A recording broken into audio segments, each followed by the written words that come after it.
तो गाइज, क्या आपकी भी 11th स्टैंडर्ड वेस्ट हो गई एंड जेई अब सिर्फ 6 मंथ्स दूर है? तो इस वीडियो को गलती से भी स्किप मत करना। आपको अभी किसी मोटिवेशन की नहीं, एक सेट प्लान की ज़रूरत है। मैं भी इसी फेज से गुजरा हूँ, इसलिए मैं यहाँ हूँ आपको गाइड करने के लिए। Hello everybody, I am Aarav and this is IITJ chronicles.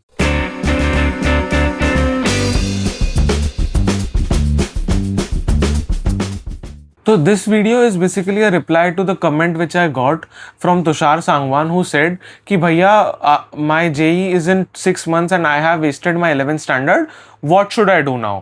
तो इस बारे में हम आज पूरी वीडियो में सब कुछ डिस्कस करेंगे कि आपको क्या करना चाहिए, क्या नेक्स्ट स्टेप्स होने चाहिए, 11th का सिलेबस कैसे कवर करना है, 12th का सिलेबस कैसे कवर करना है।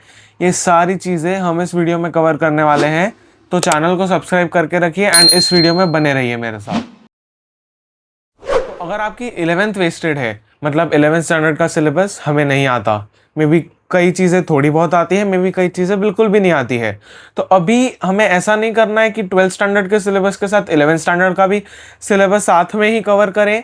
आप पहले जाइए अपने टीचर्स से पूछिए कि जो 12th में अपकमिंग चैप्टर्स हैं उनके लिए ऐसे कौन से चैप्टर्स है 11th स्टैंडर्ड के जो बहुत ही ज़्यादा इंपॉर्टेंट है।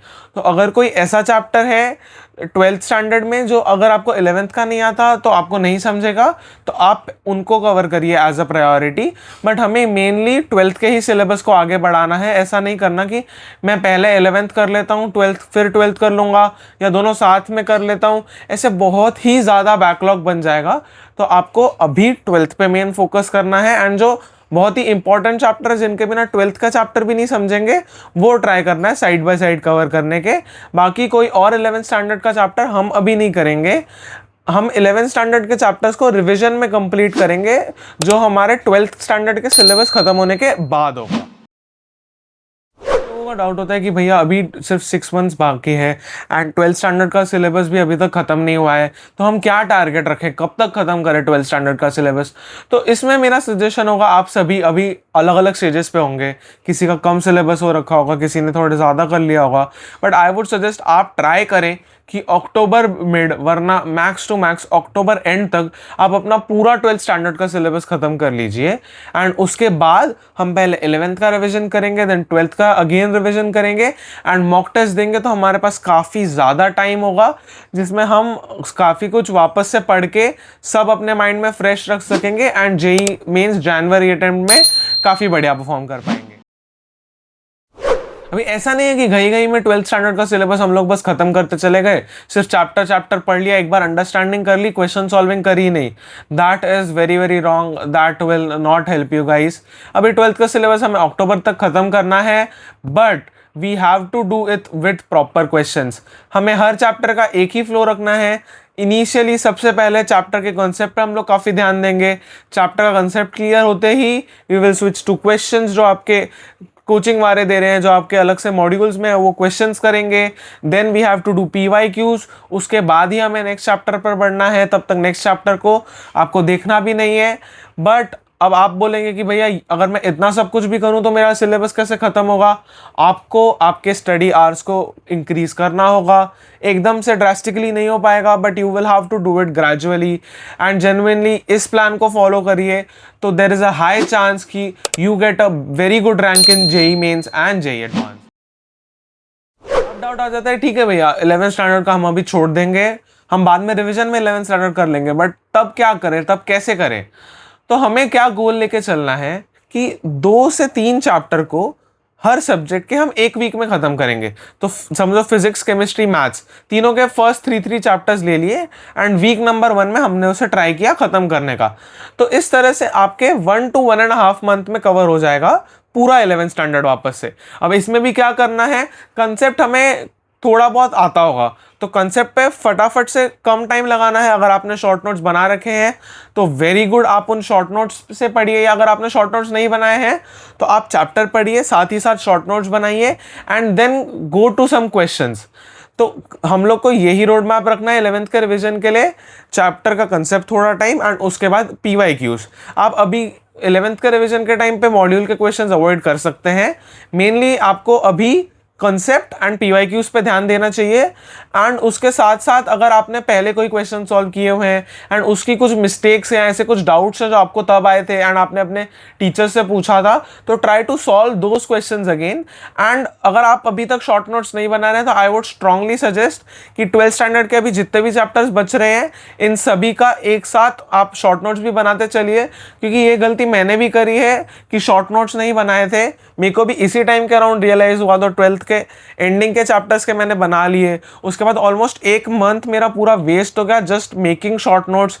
मेरे को भी लगता था शॉर्ट नोट्स बहुत ओवररेटेड है, क्या होगा ऐसे एक चैप्टर में 2 पेज में थोड़ी लिख सकता हूँ, but that is very wrong. आपको काफ़ी ज़्यादा यूज़ आएगा। Short notes is the thing which will help you. अगर मेरी कहानी बताऊँ तो जनवरी में जेईई मेंस का अटेम्प्ट था एंड नवंबर के बाद से मैंने मेरे कभी लॉन्ग नोट्स ओपन ही नहीं किए। कभी कुछ एक्सट्रीमली डाउट आ गया, कुछ कॉन्सेप्ट एकदम ही नहीं समझा तो I had to go to it, वरना everything was short notes.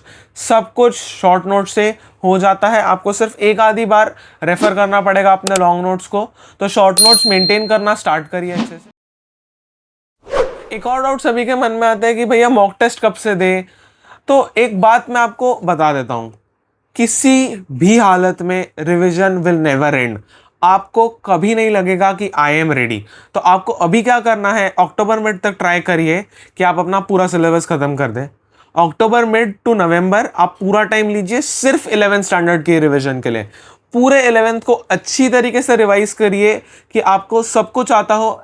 And such बता रहा हूँ, कई लोग को जिन्हें ऑलरेडी लगता है ना कि यार 11th तो बहुत बढ़िया गई, 12th का सिलेबस खत्म होते होते वो लोग भी भूल जाते हैं। तो आप ऐसा मत सोचिए कि आप काफ़ी ज़्यादा पीछे हैं, आपकी 11th पूरी तरीके से वेस्ट हो गई। ऐसा बिल्कुल भी नहीं है। बाकी लोगों को भी काफ़ी कम चीज़ें याद होंगी, उन्हें भी सारा कुछ रिवाइज करना पड़ेगा। तो नवंबर एंड तक ट्राई करिए 11th का रिवीजन खत्म करने का। एंड दिसंबर में 12th का रिवीजन हमें बहुत क्विकली करना है, क्योंकि 12th हमने अभी अभी पढ़ी है एंड उसी रिवीजन के साथ साथ हमें मॉक टेस्ट देने हैं। ऐसा नहीं कि यार मैं अभी पहले और अच्छे से रिवीजन कर लेता हूँ उसके बाद मॉक टेस्ट दूंगा। आप मॉक टेस्ट देना चालू करिए। शुरू में बहुत ख़राब नंबर आएंगे, बहुत ही ज़्यादा ख़राब। मैंने भी एक 120 मार्क्स से स्टार्ट किया था, बट एंड तक आते आते आई स्कोर 200+। तो आप सभी को भी यही करना है। रिवीजन के साथ साथ ट्राई करिए आप फुल सिलेबस मॉक्स भी दें, ताकि वो काफ़ी हेल्प करता है जेईई में जाके, क्योंकि आपको ना एक एग्ज़ाम एक्सपीरियंस हो जाता है कि आपको आदत है अब एग्ज़ाम देने की। आप डेली एग्ज़ाम दे रहे हैं तो आपको पता है क्या होगा कैसे होगा। काफ़ी टाइम होगा आपके पास मॉक टेस्ट देने के लिए। बहुत सारे मॉक टेस्ट हैं। मैंने अपने लिए क्विज़र टेस्ट सीरीज़ यूज़ करी थी जो कि मेरे को काफ़ी हेल्प आई थी। मैंने भी दिसंबर के टाइम पे ही क्विज़र की टेस्ट सीरीज़ परचेज करी। That is one of the most relevant test series. And ये कोई स्पॉन्सर्ड वीडियो नहीं है, मेरा पर्सनल ओपिनियन है कि उनकी काफ़ी रेलेवेंट, काफ़ी ही ज़्यादा अच्छी टेस्ट सीरीज़ होती है। तो मैंने भी वही यूज़ करी थी, तो मैं आप सभी को भी वही सजेशन दूंगा। In conclusion of this video I would like to say, अगर आपकी 11th वेस्टेड है, 6 मंथ्स बाकी है, डोंट लूज होप। ऐसा बिल्कुल भी नहीं है कि आप नहीं कर पाएंगे जेईई, आप सिलेक्शन नहीं हो पाएगा।